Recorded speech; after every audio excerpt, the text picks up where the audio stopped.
Warning, censorship. Warning, censorship. Warning, censorship. Warning, censorship. Yeah, and like I said, some as soon as you can tell like when they're breathing heavily and they're very reluctant to take their mask off because they've been kind of told like they have to have their mask on. I mean, the thing they're told was that if you're defiant about wearing your mask, you're going to be sent home. From hypochondria-level hand washing and sanitization to having to enforce mask rules that make him especially uncomfortable during physical activity, I caught up with this junior elementary school teacher to find out what school during the COVID pandemic really looks like from his perspective. I'm Tamara Ugolini with Rebel News, bringing you an insider's glimpse inside of a classroom from a critically thinking teacher's perspective. Here's what he had to say.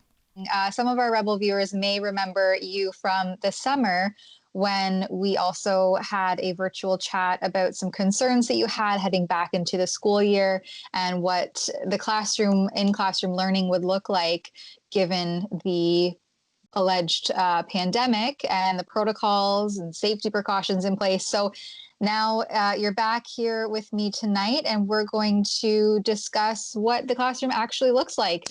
So right off the top, just yesterday, you sent me or forwarded me a survey from the EFTO, the Elementary Teachers Federation of Ontario. Can you tell me what the takeaway was for you from that survey? It was a long survey, only like 100 questions maybe or something like that. And I felt like a lot of the questions presuppose that you were scared of the virus, or that you were that's what all your, like, it was all about stress and being tired and mental health and that kind of stuff. But it all seemed to be presupposed as to that you're being stressed over your worries about getting sick or getting the virus or something like that. Whereas, to be perfectly honest, we're never, there wasn't a lot of spots where you could put in your own thoughts, but where there was, I tried to put in my thoughts in the sense that any stress I feel or frustrations is over having to wear a mask all day long, or seeing students wear a mask all day long, or having to wear a mask in the gym of all places. Mm-hmm. Like just like today, for instance, like we have to wipe down all the equipment that you use in the gym, which, okay, fine, if that's what I have to do, that's what I have to do. But that really kind of limits me on what I'm going to do, because how long is it going to take me to wipe down all the different equipment? So I have to be very careful what I bring out, because I have to take all the time to wipe that down and put it away, or it has to sit for 36 hours, they say, which someone else is going to want to use the next day or the next period or whatever. And so like even like today and the last couple of times I've had gym, like we're doing a little tournament in our class with dodgeball, because that only has a few balls that I have to wipe down. And so but the kids are really enjoying it. But anyhow, I mean, like, but when they a couple of them, like they got really into it. So like they're starting to breathe heavy and stuff like that. So I think, well, then go outside and just get out of the gym, take your mask off and take a breath and take a moment. But I'm kind of frustrated because, like, I don't think they should be wearing a mask in gym, but I'm not the one making the rules. So that is a mandate as per at your school that the children, while they're engaging in physical activity in gym class, they are to be masked. Not just in my school, that's the school board. That's because there seems to be some discrepancy there with gyms. Oh, absolutely. They're, for adults, they're saying don't mask, but now for the students who are partaking in physical activity, they simultaneously, for some reason, have to be masked. And I'm glad you brought that up, because in one of your previous emails, you had told me that some children were really struggling to keep their mask on, especially in times of physical exertion. Mm-hmm. And can you tell me a little bit more about some personal experiences you've had in that regard? Well, I mean, some of the students have a hard time keeping the mask on at all, and I understand not wanting to have it on. I mean, I don't want to wear it all day long either myself, but that's a whole other story, I guess. But some of them, their masks are either too big. Some of them, their masks are too small. So that their masks are too big for their face. I mean, it's constantly falling down below their nose, and we're supposed to tell them they have to have the mask over their nose and over their mouth. I don't always want. There's enough things that I feel like I have to, as a teacher, you have to tell students, don't do this or be careful on this, or I don't want to be constantly scolding them or having to tell them constantly like don't do different things. That's just one more thing that I have to do that I don't really want to have to do, but I guess that's what we have to do. But outside, you don't have to wear the mask unless you're too close. So nice thing is that we've had really good weather, so I've had gym outside as much as I could. I tried having math class outside. I tried doing like as many things as I could. I know some other teachers, they take their students out and try and get as many things done outside as you can, but there's only so many things you can do. And now, of course, it's you really can't do a whole lot outside as much now. It's getting colder and it was really wet and rainy today. And so that's kind of a problem. But outside too, like, because I guess some people had concerns about students being too close on the yard, and so now when they're playing Foursquare or they're playing different ball games like basketball, honestly, they have to wear their mask because they're too close when they're playing some of those games. One of your previous emails also, you mentioned to me simply the amount of time you spend supervising the hand washing of what I think it was 26 students that you have in your class. Well, I had one student move away, unfortunately, but I'm down to 25. But yeah, still it's okay. So 25 hand washing, 25 students' hands. Can you tell me a little bit more about what that looks like? If they wash their hands, and I would say they probably maybe not washing it maybe as well as they should have at this point, maybe, but they're still doing a really good job at it, and they're really understand when they're supposed to do it and stuff. I don't have to tell them anymore now, but if they wash their hands according to the requirement, which was 20 seconds each student, I did the math. That's 9 minutes from my whole class. And that's just them washing that. That's not them taking the time to switch out who's at the sink and all that kind of stuff. So I'm probably up to 11, 12 minutes right there if they wash their hands 20 seconds each, which they pretty much do. So, I mean, they come in the morning, they have to wash. So the first thing they enter the classroom, they know it, they have to go wash their hands. And if you have a sink in your classroom, in our school board, you have to wash your hands with soap and water. We have some portables, and they're allowed to use just hand sanitizer, which, as from what I understand, could be another issue that you're not supposed to use hand sanitizer a lot, because that can kind of unhealthy for people in the long term. But anyhow, that's another story, I guess. But they can use hand sanitizer. But so my kids have to wash their hands first thing in the morning, and they come in before we have a balanced day. So we have 2 nutrition breaks. So before they eat their lunch, they have to wash their hands. So I have to stop my class with enough time for them to wash their hands before they get to eat their lunch, where normally I would have stopped at the bell.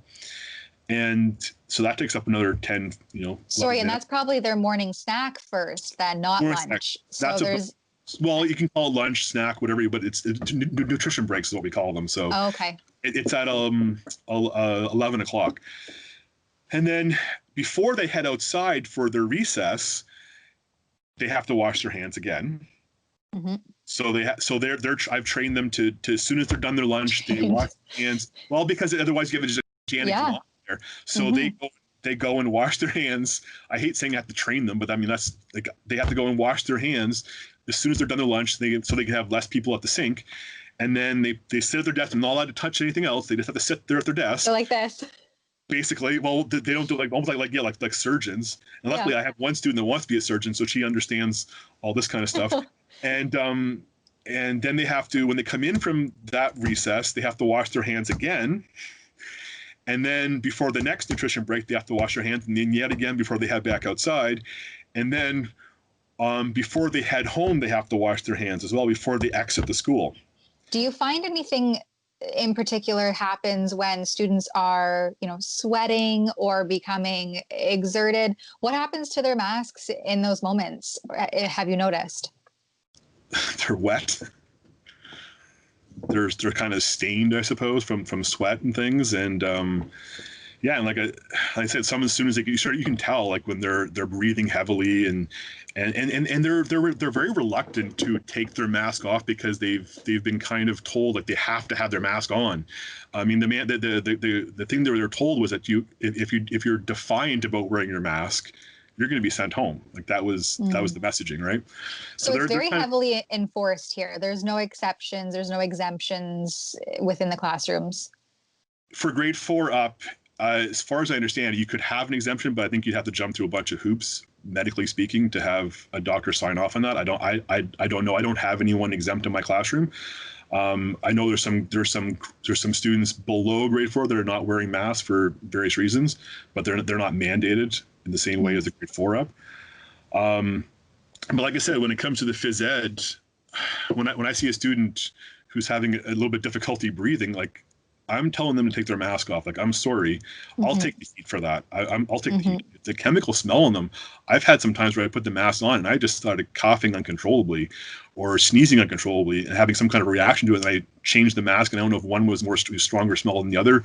And throughout the day, I get fibers in my mouth. I don't know what I'm breathing into my lungs. Like I wonder someday if, they'll find out that it's a carcinogen or there's some other kind of medical issue where I'm going to have some breathing issues down the road or something, like. How can teachers take a more I don't want to say aggressive, but take a stand against the union without threat of reprisal? I sort of take it as if you want something to change, whether you agree with the organization or not, like if you want to change something, you got to be a part of that organization. I don't necessarily agree with most, if not almost all of the things that they would necessarily bring up. Like some of the things, like I want to teach. I don't want to be talking about all kinds of different things that have no relevance to teaching math or reading or writing. Like that's what I want to get in. That's what I want to do. But so I think if you're going to change something, you have to be a part of the organization. And I mean, I knew another teacher, colleague that was not from my school, but from their school, that was a steward, and they went and they tried to become they became a delegate to the our annual meeting in August. Now, one person's not going to change any kind of social justice voting or whatever, but they got into it, and I did too, because we felt we wanted to have some common sense in there, and we wanted them to understand that some of these ideas, whether they're good ideas or not, they might not be important to teaching, and sometimes make us look a little bit radical or out of touch or something, and they want to try and like that this doesn't represent everybody. Right. And so you have to start somewhere. So I guess I would say that if you want to change it, you got to be a steward, or you got to be an alternate, or you got to get involved in those things. So the more people that get involved, then obviously you're going to have more of a vote. You're going to have more of a say. They're going to have to listen then. When we're going through some issues with Dalton McGinney, he was imposing contracts on us. I was in Michigan, and I was at a yard sale, and it was a teacher that was clearly a teacher, and I thought she was a retired teacher, and my wife and I got into a conversation with her. And I was looking through some of her resources. I thought maybe I could do something in my classroom. And we got to talking because she realized we must be teachers and stuff. And she taught in the Detroit system for 30-something years. And she said to us that she had been fired, as all the teachers have been laid off or fired. I'm not quite certain what their exact situation was. But then they were rehired at starting wages. She lost all her seniority, all the different things. And I bring up this story to people. It's like, well, there might be different labor laws in Ontario, but you ask for too much or you push too much, who knows what's going to happen at some point. So like we make a good salary, we make a good living, we have good benefits, you like your job. Like, I don't know. I guess that's not to be political, but that's sort of where I feel like. I think it's important to highlight the fact that, not all teachers are pushing, a certain ideology that may be throwing up some red flags. And there are very good, wholesome teachers who just want to teach. They don't want to bring the politics and the radical ideologies. They want to keep, math as math, language as language, and have a good time and instill a love of curiosity. Amid all of the crazy stories of radical ideologies infiltrating into all levels of anything the government touches these days, it's nice to bring you a teacher who can think for himself, who uses common sense to navigate the classroom and the education system, especially with teachers taking on their new roles of hand-washing enforcers and professional saran wrappers. And he does this all while figuring out ways to facilitate real hands-on learning and keep connection between himself, his students, while remaining masked up and socially distanced. For Rebel News, I'm Tamara Ugolini. You're probably thinking sweet hat, right? Well, you can get one too. Head on over to rebelnewsstore.com to order your own highly sought after Rebel News swag, and for a limited time use code TAMARA10 for 10% off your order. That's rebelnewsstore.com, code TAMARA, TAMARA 10.